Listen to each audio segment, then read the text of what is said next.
Hello, my name is Jason Ingram, and I'm the senior pastor of First Baptist Church in Mountain View, Arkansas. And we've recorded this video to tell you a little bit about a very special lament and communion service this Sunday, March 14 at 9 a.m. Now you may be wondering, what is a lament service and what does it have to do with communion and why are we even doing this? Well, we recorded this to kind of help answer some of those questions for you. So let's begin at the beginning. What is a lament service? What does that word mean? Because it's not a word that we typically use. Well, when we're talking about a noun, what we're talking about is lament really is an expression of grief or sorrow. And as a verb, lament has a meaning very similar to the word grieve. And so, why are we having a service about grieving and sorrow? Well, the simple answer is the events of the past year. You see, on March 15, 2020, First Baptist Church celebrated our last time of worship together before we went into quarantine. And on that day, we knew that something was going on and we knew that this was a major event, but we had no real understanding of the impact of the pandemic. We had no real understanding that we would not meet together again face to face until June 7th. We had no real understanding of the depth of life that would be lost. We had no real understanding about how much pain this pandemic would inflict. We had no way to begin to comprehend that a year later we would still be wearing masks and still be trying to get something back to a sense of normalcy, whatever that may be. Yet on that day, on March 15, 2020, we continually repeated the refrain, "We don't know what tomorrow holds, but today we worship." Today, we still don't know what tomorrow holds, and yet we will still worship. But because of the events of this past year and the pain and the difficulty, we felt it important to mark this anniversary with a time and a service that is specially designed for us to pour out our hearts and our brokenness to God and all of the things that aren't the way that we wish they were and all of the pain that has happened this year so that we can let go of that, so that we can embrace the joy that He brings that is new in the morning. So it's pretty clear that this service may be a little bit different than what you've experienced before. So with that in mind, we want to let you know how you can prepare for this service. Well, a couple of quick ways. First, we encourage you over this coming week to read the book of Lamentations. It's an Old Testament book written by the prophet Jeremiah, and it sounds kind of like what you would imagine. It is a lament. It is pain. It's in many ways not really an exciting book, so why would we ask you to read it? I mean, it's not really a feel-good story. Well, the reason is the book of Lamentations is a very carefully planned and designed text. Chapters 1, 2, 4, and 5 are really amazingly structured. Each of those chapters has 22 verses, and the beginning of each of those verses corresponds with one of the 22 letters of the Hebrew alphabet. So it's a beautiful acrostic, if you will. And each of those 4 chapters really laments. It is Jeremiah pouring out his sorrow, pouring out his grief to God about Jerusalem and how it has been destroyed by Nebuchadnezzar. And can it ever really be rebuilt? Everything had changed.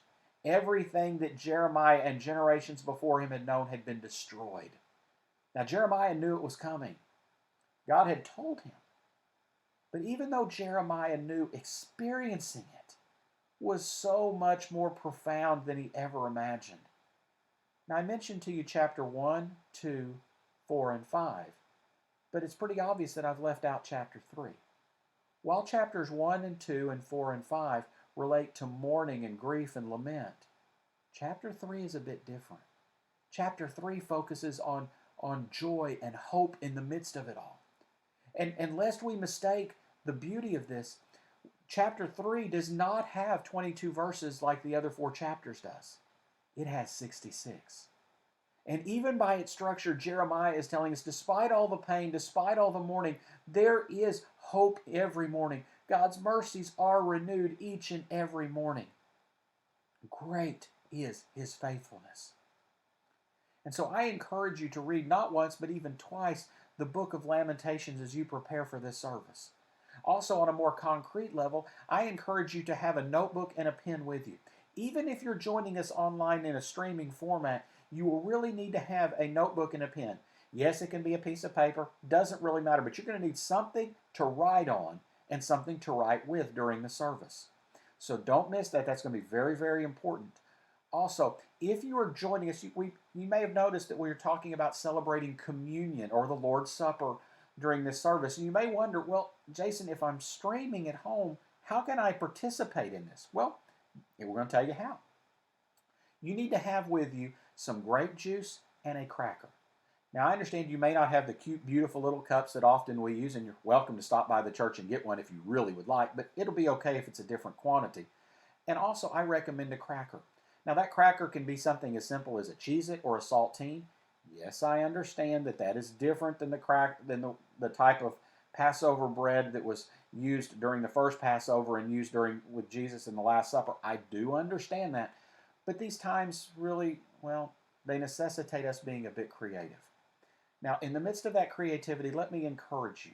When we celebrate the Lord's Supper, when we celebrate communion together, it is a holy and powerful time. And so while we understand that you may have to use a little different kind of grape juice or a little different kind of cracker, we do understand that. Don't be as flexible as trying to celebrate communion with a Mountain Dew and a Twinkie. I understand you may really like a Mountain Dew and a Twinkie, and that's awesome, and you can have one after service, and I guess you could have one before, but that's a little early for a Twinkie, don't you think? But regardless, we understand you may have to be a bit flexible, and God is going to understand that too. But in the midst of that flexibility, don't lose the awe and the respect and the humility of that moment. So we know you're going to have to celebrate it a little bit differently. You can be creative and celebrate it with us. So, what should you expect during this service? Well, if you haven't already gathered, you need to expect that this service is going to be quite a bit different than perhaps what you're accustomed to. If you're a regular with us at First Baptist, you may have joined us for a Good Friday service in the past, and this service you will see some similarities with a Good Friday service. And part of those similarities is the lighting will be very different. Most of the lights in the room will be off, so it will be dark. It won't be so dark that you won't be able to see, that you'll have difficulty moving around, but the lighting will be very different. Also, you'll notice that the songs are going to be a little bit different. There'll be a lot of instrumental music, particularly with a piano and violin. You will also notice that of the songs that are going to be sung that do have lyrics, you may not know them, and that's okay.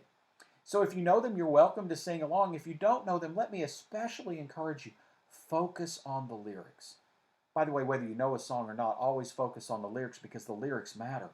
But especially during this service, if you aren't familiar with the song, take the time to really study the lyrics. None of the songs are going to be very fast, so you'll be able to keep up.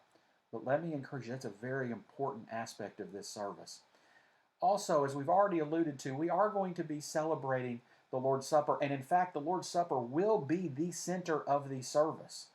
There's not going to be a traditional sermon. That time slot is really going to be shifted forward in the service, and literally in the middle of the time is the celebration of the Lord's Supper. And the reason we have chosen this specific date is not only to honor the fact that it has been a year since COVID really came into our lives here in Mountain View, but also it may be hard to believe, but it's been almost 16 months since we as a church have celebrated communion together. For those of you that don't know me, and those of you that do already know, celebrating communion is a very powerful thing for me personally. It is very deeply meaningful and important.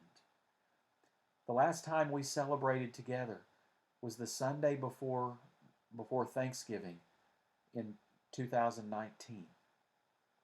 We had planned one in early 2020, but then COVID happened and some changes, and we had to postpone it. And we prayed through and wondered for all of this time, how can we do this and how can we do it safely? Because as you know, we've committed to do everything in our power to be able to worship together, but to do so safely. And so as we celebrate this together, it is going to be a little bit different. We're not going to pass plates around and let people, everybody kind of touch things. We're going to do everything we can to minimize contact points, at least for this time. Hopefully we can return to a sense of normalcy in the future, but for this time, we're going to be a little bit different. So what is that going to look like? Well, first, you are going to have ushers that are going to be situated in a few specific places in the worship center and fellowship hall. And those ushers are going to lead you forward in groups to receive communion or the Lord's Supper from two different tables that will be situated at the very front of the worship center. I will be leading one of those tables, another individual will be leading the other. And when you come forward, we will share with you not only the bread, which is representative of the broken body of Christ, but also the grape juice, which is representative of the blood that was shed for us. And we will celebrate that in groups, and then they will escort you back out in a slightly different path back to your seats so that we have as little contact and as little opportunity for anything to spread as possible. I know it's going to be a little bit different, and we understand that. But we can't wait to celebrate this with you. Now, you may have noticed, you may be thinking, well, if we're coming in groups and there's only going to be two places rather than several plates, that means I may be sitting there for a little while. And guess what? You're exactly right. And we want to use that time very, very intentionally. So during the time where we're celebrating the Lord's Supper, there's going to be some instrumental music playing, but there's also in the middle of that time going to be a song that Matt is going to sing. And it's going to be an amazing song. The lyrics are powerful. But before that song, we're going to ask you to do something. We're going to ask you to use your notebooks. Before that song, we want you to write down what you lament from the past year. What are the things that grieve you? Now, those things are very specific to you. So it could be that I haven't gotten to see my family members. Or perhaps my child graduated and I didn't get to celebrate that the way I always envisioned. Perhaps you've lost people to COVID. Perhaps you've lost loved ones that had nothing to do with COVID, but you haven't been able to celebrate their life and to mourn with family and friends as you would in any other time. And you may say, well, man, Jason, I just missed a vacation. You know, my life hasn't been as impacted as others. What I'm mourning doesn't matter. It's not comparison. This list is for you, between you and God alone. Don't be copying off of other people's paper. Don't be minimizing the things that you're mourning because you think others are mourning something more. We are all mourning. This whole year has hurt us in different ways. It has strained relationships in different ways. It has impacted our hope in different ways. It doesn't matter whose hurt is bigger. It's not about whose hurt is bigger. It's about bringing our hurts to God and pouring it out. Then, somewhere in the middle of that time, Matt is going to lead us or going to sing that song that I mentioned to you. And after that, we're going to return to instrumental music. When we return to instrumental music, we want you to change what you're writing. Turn the page over, tear it out and use another one, whatever you do. And write out how God has revealed himself to you over this past year. What has he shown you about himself? What has he done? Perhaps in the midst of this storm, you've experienced a peace unlike anything else just simply because he is there. Perhaps it's thanking him for the protection that he has given you. Whatever it is. You may say, well, Jason, it may take longer than I have things to write down, and that's okay. If you get done writing and it's still not time to switch over or we're still going on and other people are celebrating communion, let me encourage you. Take that time to simply pray. If your head is down, don't worry. One of the ushers will touch you lightly and respectfully on the shoulder to let you know it's your time. Use the time to do business with God. We're giving you these prompts as kind of ideas for how you can write out, but you can write out and just pour out your heart to him. You may not want to write it down. Maybe you just want to use that time in prayer. That's between you and him. But we encourage you, however you do, pour out your heart of the things you lament. And also thank God for how he has revealed himself to you this year. So this service is, as you can imagine, going to be a little bit different. So also, we want to make sure that you understand some schedule aspects to this.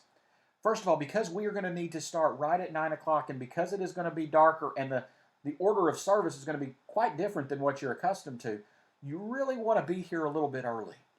I know sometimes it's hard to get up in the morning. I am not a morning person either. If you're a morning person, I'm praying for you. But the reality is, this Sunday in particular, it's going to be really important for you to be there a little bit early. And I know that's even going to be asking even more than normal, because on Saturday night, March 13, don't forget to set your clocks forward an hour. Maybe you're somebody that springs forward. Maybe you're a little bit more like me and you just kind of stumble forward.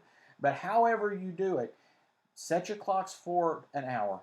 Try to be here a little bit early because, folks, this service is going to be incredibly, incredibly important, and you don't want to miss it. I know this past year has been hard.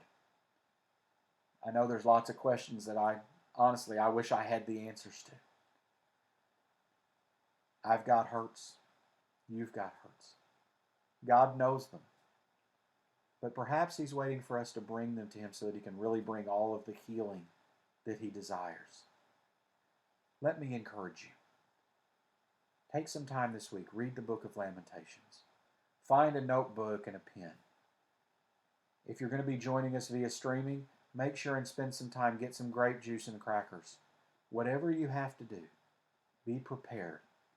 And we invite you to join us this Sunday, March 14th, for a very special Lament and Communion service at 9 a.m.